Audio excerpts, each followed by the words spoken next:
TGIF. Thank goodness it's Friday. That's it. That's all the introduction you're getting because I said this season I'm going to tell more stories on Friday. Number one, because I miss telling stories on this show. Number two, I've been doing an informal poll, and everyone that says what their favorite episode is of this show, of the Be Your Own Hero show, it's always a story.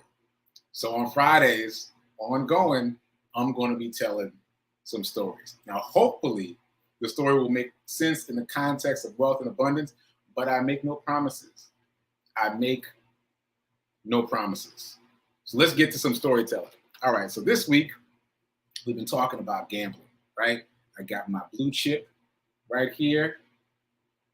It occurs to me at this moment that I don't know if I was supposed to leave casino night with the chips. Maybe I was not supposed to do that. Here's a little $10,000 chip. Here's a blue chip. Here is a whole stack of chips. Maybe I was supposed to turn these in. Maybe. We'll come back to that. Anyway, I've got my blue chip as representative of my investing in blue chip stocks, as a reminder, I should say, of investing, the efficacy of investing in blue chip stocks. And by the way, blue chip is not the highest chip. It is not higher than the $10,000 chip. Blue chip is somewhere in the middle, which is interesting because you talk about blue chip stocks, they always talk about it like those are the top tier stocks. And maybe they are, but the name that they're borrowing from, blue chips in terms of poker, blue chips are not the highest stock. There might be something to say there. There might be something to say. So blue chips, we're going to come back to that. I feel like there might be something there to unpack. There might be something there to unpack. But anyway, keep investing in blue chip stocks. Blue chip stocks, if you're playing poker or any gambling game, just remember blue chip is not the most expensive chip. Reminder. Okay, so back to story time. As I said, we've been talking about gambling this week, and it reminded me of a story. Here's the old one. So you definitely haven't heard this one yet on this show. All right, so once upon a time, I was invited to a wedding. And the person who invited me was well off. And so there were a lot of things different about this wedding because of the money involved, right? So first of all, the bachelor party was in a different city than the wedding. I hadn't had that experience before or since, right? So the bachelor party was in Vegas. Right? Wedding was an entirely different city. Here's the thing. Not only was the bachelor party in Vegas, but the groom was like, just get here. Just get here. Once you get here, I got everything else. I got all the other things. Hotel, food, and gambling chips. Once again, Exhibit A, gambling chips.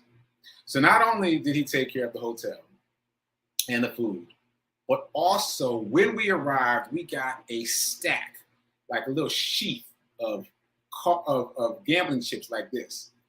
$200 worth of gambling chips, each of us. And there were a lot of us. It was like, I want to say like 12 groomsmen. Like it was a big wedding. There was a lot of guys. Each of us got $200 worth of chips at this very fancy hotel in Vegas, right? Now, at the time, I was still fully in the mindset of being a starving artist, right? I hadn't yet begun this work of thinking about wealth and abundance and working on the way that I view the world and the way that I view money. I say that to say that when he told me all I had to do was get there and I was going to get $200 worth of chips, my thinking was all I have to do is book a flight for less than $200, cash in the chips in Vegas, boom, I can make a profit on this trip. What? At least the trip will be free. That's how I'm thinking, right? Now, side note, I'd never been to Vegas in that way. I'd never had gambling chips before. And I thought that you had to wait until the end to cash the chips out. I didn't know that when he handed me the chips, I could just immediately walk over and cash them in and get the money. Because if I did know that, that's what I would have done. So Rewind. All of us arrive in Vegas. We're all coming in from different cities. He's meeting us in the lobby. He's handing us these sheets of golden. I remember that now. There were golden chips, right? Gambling chips. And I was like, I'm not spending these chips. I'm gonna cash these chips in, pay for my plane ticket, done. That's all I'm on, right? So we're going around, doing all the things, gambling, hanging out, all the things. Again, I'd never been to Vegas in this way before, so I learned a lot of things. And I'm gonna name some of those things because you might not know. Maybe if you've never been to Vegas in that way, you don't know. First of all, the food is free if you're gambling. If you're gambling, they'll bring you free food. What? And if you're gambling, drinks are free. Yes, drinks with alcohol are free. What? These were shocks to me. I had no idea. And at the time, I did drink. So I was like, what, you get free drinks as long as you're gambling? So this started to chip away at my chips, my gambling chips, because I figured, well, if I spend 5 cents, if I spend a nickel on this nickel slot machine, that's still only 5 cents per drink, maybe even less than that if I can get a couple of drinks. So I started nickel and diming those one-armed bandits so I could get my drinks. Pull the arm, get the drink. Pull the arm, get the drink. Hello, garçon, waitress. I'm pulling the arm, gambling. Where's my drink? So we all discovered this at the same time. I guess some of us already knew, but I certainly didn't. And also that you could get free food while you gambled also. And then the next thing was that when you did have to pay for food in the casino, in and around the casino, it was super cheap. I mean, like $1, $2 for top tier food, like really expensive food, but it was cheap. And the psychology of it was so gangster because number one, now you're eating, right? You're comfortable, you're eating good food, you're getting good drinks for free. Even when you have to pay for food, you're getting top shelf food for a couple dollars. The psychology of it is don't leave. Stay right here. Relax a while. Rest yourself. Gamble a little bit more. You might win this time. The psychology is so deep. And that's not it. The other thing we quickly discovered, as I said, it was a big group of guys, and we're all trying to text each other, call each other to meet up in different places. We discovered very quickly that our phones would not work in the pit, the area where all the gambling machines are. They wouldn't work. They wouldn't work. The phones wouldn't work until we went back upstairs to the hotel room, not in the elevator, not on the way. Once you got back into the room, then they worked. Then there was a clear signal and you could communicate. But when you were in the pit, once again, the psychology is gangster. If you're in the pit, no one could interrupt you with a text or a phone call. So we discovered quickly, we're sitting in the pit, playing these little nickel slots like me to get the free food and the free drink and not getting the phone calls and text messages about where to meet up. So we had to make choices about, are we going to gamble or are we not going to gamble? So I decided not to gamble. I'm going to stay out on the fringes, like outside the casino, where I can get the clear phone signal so I can text and call people, right? I'm only gambling, like, at this point, like nickels, dimes, quarters, in that range in order to get the free food and drink. Okay. Fast forward. We learn more and more about how the pits work, how the casinos work. I don't know how much everyone else is paying attention to this, but I am paying close attention. The next thing that really shocked me is there's no windows. No windows. Why are there no windows? Because there's no sense of time. There's no sense of time elapsing. Once you go into the pit, you've got all the artificial lights. It feels like daylight even at 3 a.m. You lose track of time. You don't think, oh, it's getting dark. Let me go back up to my room. And the psychology is so seductive and so well orchestrated. I'm sure they had a team of psychologists to design this hotel and the other hotel resorts there in Vegas. It's very specific. Okay, so let me fast forward. I'm just trying to set the stage and explain how all this works, right? So we were there for a few days, long enough to get the lay of the land. We all know how this works, where the phones work, where they don't work. You can gamble a little bit of money for a lot of food, get your drinks. We've all got a system, right? Okay. Now I'm still just penny pinching. Like I haven't put much of a dent in my chips. I'm still doing good. I'm still breaking even on this trip, covering my plane fare, right? Then we're walking through the pit of a different hotel even. And one of the other groomsmen, he stops and he says, I'm gonna put a chip on this craps table, right? Let's have an example. Let's grab a blue chip. So I'm gonna put a chip on this blackjack table. Not blackjack, sorry, it wasn't blackjack, it was craps, right? Mind you, he's not playing craps. He just put a chip on the bet that was on the table at the time. I'm just gonna put a chip down. Just hold on a second. One play. So we wait. Those of us that were with him, we wait. Guy rolls the dice. Oh, I have dice. I could do it through the lot, but they might go everywhere. I do one. Okay. He rolls the dice, right? Hits. I don't even remember what the number was, but he hit. And my friend, one of the groomsmen, won right then off that one chip, that one bet. He won $325. I remember exactly because he said, that's my car payment. He took all the money, walked away. We were at the table less than 5 minutes. One bet, one win, walked away. It was the worst thing that could have happened to me. Because I was good. I was betting nickels, dimes, quarters. Nickels, dimes, quarters in exchange for free food and free drink. That's it. I'm going to cash out these chips. I'm going to pay myself back what I paid for the flight. I'm good. And then my friend bets one chip, one time, wins $325. Messed us all up. Me especially, because then it's like, oh, wait now. Wait a minute now. Hold on. This feels doable now, right? This feels like it could happen for me. And I swear to you, I spent the rest of the time in Vegas whittling down my stack of chips until there was nothing left. I remember I was back in the airport, headed back to New York, and I spent the last chip on a slot machine at the airport, hoping for that last minute win. Like I can still win. Just let me get this last pull. I can get on the flight with a pocket full of quarters. I can do this. No, that did not happen. I got back on the flight with empty pockets, and I ended up paying for my flight, which is what I didn't want to do because I could have cashed in the chips to cover my flight. Now, why am I telling this story? First of all, it's a funny story. It's one of my favorites.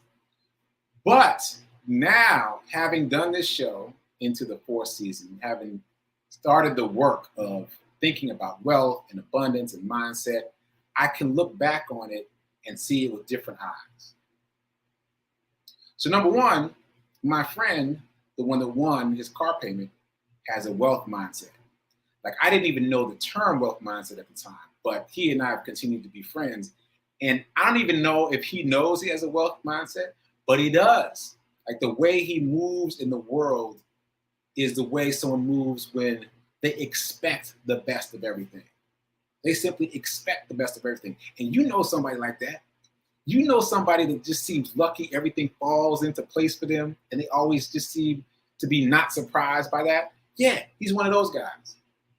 And so I didn't really think about it until this last week of gambling, but it clicked into place for me that in that story, way a long time ago, he was the guy in the group that had the wealth abundance mindset. And maybe there were others, but the fact that he put one chip down one time and won his car payment is evidence of his wealth abundance mindset. And I know you're like, yeah, it's just luck. No, I don't believe in luck anymore.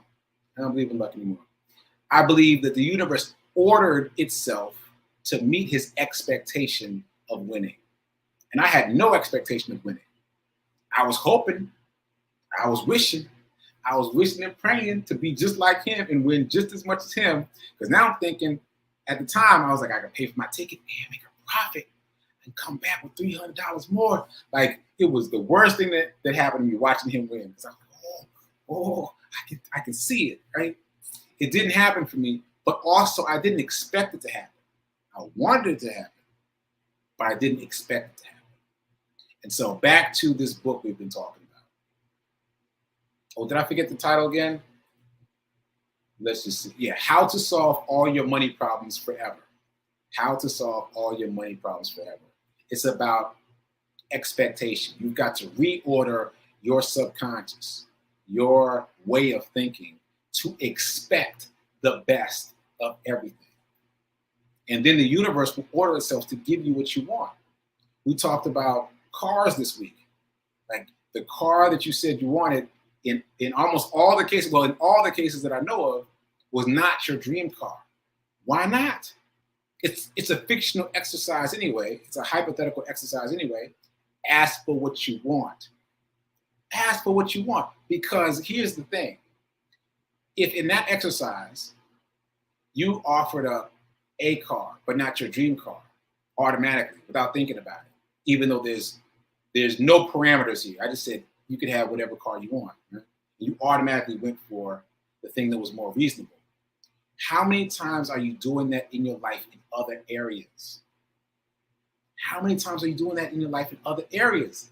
We limit ourselves automatically. We reach for the thing that we think we can get as opposed to the thing that we really want automatically. So that exercise showed us that, right? So start wanting, start asking for, start activating the thing you really want in all cases. But for now, as an exercise, two things. Number one, start manifesting your dream car. Forget that first car you wrote down. Forget that car. Start manifesting your dream car. So Gladys, it was a Corvette Stingray. Don't worry about it being impractical, right? Don't worry about it being impractical. Manifest your dream car. Because who said you can't have your dream car and a practical car? What? 2 cars, yup. Manifest what you actually want. Think about what you actually want. So be specific about it. Write down the make, model, color, find it online, look it up, get specific about the vehicle you want, and start manifesting that vehicle. Next time somebody asks you about a car, if I gave you the same exercise, what kind of car would you want on Monday? You say that specific dream car, that specific one, make, model, color, all the things. That's you asking for what you really want, not what you think you can have. So I said 2 things. Other thing, let me see if I can remember. I'm freestyling today. The other thing is gratitude. The shortcut to developing a wealth mindset is gratitude. It seems unusual, right? You'd expect me to say something about money or wealth, but no, it's gratitude. The more you appreciate what you have, the more the universe makes room for more. I don't know why it works. I don't know how it works, but it does work. And you don't have to take my word for it. You can look it up. There's all kinds of thought leaders, all kinds of books, all kinds of articles. They all talk about the same thing. Gratitude is the path to a better life. If nothing else, it'll make you feel better. And that alone is being a multimillionaire. That's being a multimillionaire in here. Feeling good, thinking good, having positive thoughts. I'm going to tell this quick story, and then I'm going to get out of here. So there's this story. Oh, wait, did I finish the Vegas story? Yeah, I'm done. I left. I went back to New York with no money. And now looking back on it, I see these other lessons. Okay, so let me tell you about the experiment. The experiment was, there's a couple I'm thinking about. Let's do this one. I can't remember the name of the company that did it, but they did this experiment where they invited people in to get a test. They didn't tell them what they were testing them for, right? So what they did is they had them write down the person who's most important to them, the person that they're most grateful for, in other words. But they didn't say that. They didn't say that they're most grateful for. They said the person who's most important to you, the person that inspires you, etc. Excuse me. So they did that. The people wrote down these paragraphs about this person that really inspired them. And then the administrators came in and said, we're going to call that person right now. You're going to call them and you're going to read this paragraph to them about how grateful you are for them. Complete surprise. You should see the people because it's a video. They're like, oh, no. And one of the guys called his mom, and someone else called someone he worked with. Someone else called his sister. They all called different people. And they read them the paragraph that they had just written a few minutes before. And the person they were talking to got all weepy-eyed. The person who was calling got all weepy-eyed. There was tissues everywhere. Everybody's crying. And at the end of that, on the other side of the tears, there's so much joy. There's so much joy. You can see it like radiating off the screen. And without question, all the people that came in to do this experiment were kind of baseline. And some of them were down and the others were baseline. But nobody came in joyful, happy. But they all left joyful and happy. So what's the point? The point is that gratitude, them expressing gratitude for someone else, lifted their spirits and the other person's spirits. And that's your path to instant wealth, instant abundance, instant emotional abundance. And that, my friend, instant emotional abundance is also the path to financial abundance. It opens the way. Once again, I don't know how it works. I don't know why it works. Look it up yourself. This is not coming from me. This is coming from what I've read and understood and experimented with over the past couple of years. It works. Abundance paves the way to a wealth abundance mindset. Okay. All right. I hope that made sense. That was fun telling the story I've been told in a long time. And every time I go to Vegas now, I'm like, Oh, I guess the final thing is, the cherry on top of this story is, as I've been talking about, I went to the Change for Change fundraiser by Project Love Strong this past weekend, and there were these tables that were set up to show us how to gamble, how to learn to play these various games. And look at my mindset. My mindset was, I'm leaving with all my chips. I'm not gambling my chips. I'm leaving with all my chips. I won these. I had fewer than these, right? I won these mostly playing blackjack, a little bit playing roulette. I won my chips, and then they told us at the end, we can cash in all the chips for a chance to win a raffle. And I was like, a chance? A chance? No, I'm going to hold on to all my chips. I'm not trading in all these chips for the possibility of winning a raffle. Once again, mindset. There were other people that traded in all their chips for the chance to win something, but I'm thinking about it. I know it's fake money and these don't mean anything, but I'm thinking about it in terms of the principles that we've talked about on this show. No, you don't put up all your chips for a chance. You put up all your chips when you know you've learned enough about the thing, the instrument, to reduce the danger so that you can make an educated choice. Whatever the instrument is, stocks, bonds, mutual funds, whatever it is, you've learned enough to make it less dangerous than it was before, right? It's all about education. Okay, so I think I'm gonna close out on that. That was fun telling a story on Friday. I think I'm gonna do that every Friday. I'm gonna tell a story that popped into my mind from the week, and then we'll just see if it makes sense. So enjoy the weekend. I think next week I'll be doing some pre-recorded shows because I'll be traveling.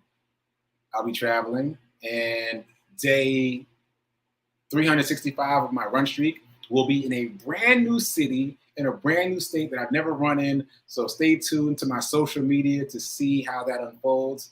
And if you want to join me, if you want to be in celebration of me on day 365, do some exercise and post it on social media. And if you're not on social media, do some exercise and just hold your hands up, send me some love for my first 1 year anniversary of running. All right, so let me get out of here. Keep doing, be a hero, be your own financial hero. And remember that in terms of investing now, right now, is better than perfect. And have a great weekend. Later.